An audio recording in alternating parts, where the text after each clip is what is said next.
Tropical update as of 9 p.m. PST, September 1st, and right on time as the new month starts. We got Danielle, the first storm since early July, since Bonnie, and this thing is rapidly intensifying in the North Atlantic. It has an eye. This is probably close to a hurricane. It wouldn't surprise me if it was a hurricane within the next 3 to 4 hours, by the next advisory at least. Um, Clearly well organized. And this should just tell you how goddamn favorable the tropics are this season.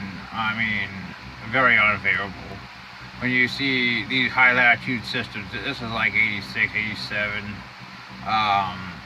93. You get systems in 2006. You get systems forming in the upper subtropics. I mean, yeah. I mean, that's what you can expect. The NHC said it had a 3.0 T and a 3.5 T from 7 tab. I believe it's almost a 4 right now. This is an hour and a half ago. That one was 55 knots. I believe it's at least 60, maybe 65. It's got to be under very favorable conditions. It's going to become a hurricane very soon. But later in the forecast period, 4 to 5 days, cooler sea surface temperatures increase in share likely the weekend. It has a slow eastward motion to 2 knots. So short term it won't move very much, but long term it will move northeastward. We can show you this in the model in the NHC forecast and the models forecasts, which are very similar. A lot of the models take this even the Cat 2. For this latitude, this is mind blowing. Steve's ship takes out the Cat 3. I mean, that'd be incredible for this latitude. I mean, that's what we have for this system. Now we're gonna look at Td11 in the Eastern Pacific. LC convection, but not exactly organized. We can look at the advisory. We're gonna look at classified systems first.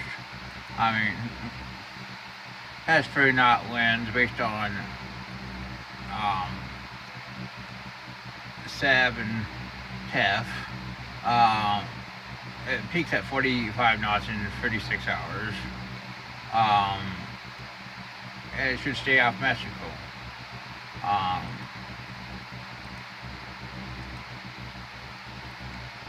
Here's the forecast track, northwestward, then westward.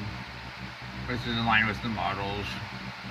Intensity models make it about 45 knots. That's what we have for this system. The next system is, of course, 91L. I mean, that test, it just will never form as 5070. NAC, the recon shows it had a broad LSC. Clearly, it's becoming a little bit more organized at night at a low level. You could definitely see a LSC trying to form, convection trying to form, but it was doing this last night, so maybe it will catch on. I mean, who knows? I mean, it's a pain in the backside. But it's probably pretty close to depression. Models take it westward, then northward, then probably northeastward.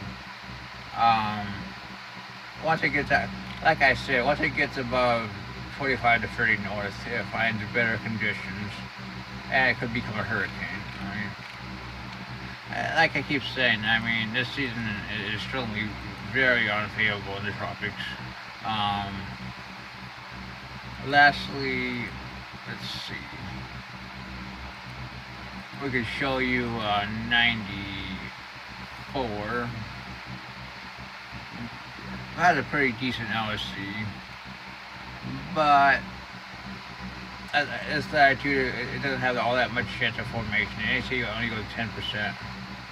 should move west-northwest. None of the models really are shit on it.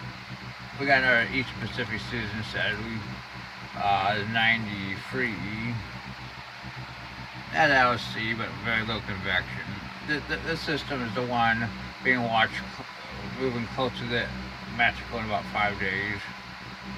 You could damn it could become a tropical storm or even a hurricane. We'll have to see.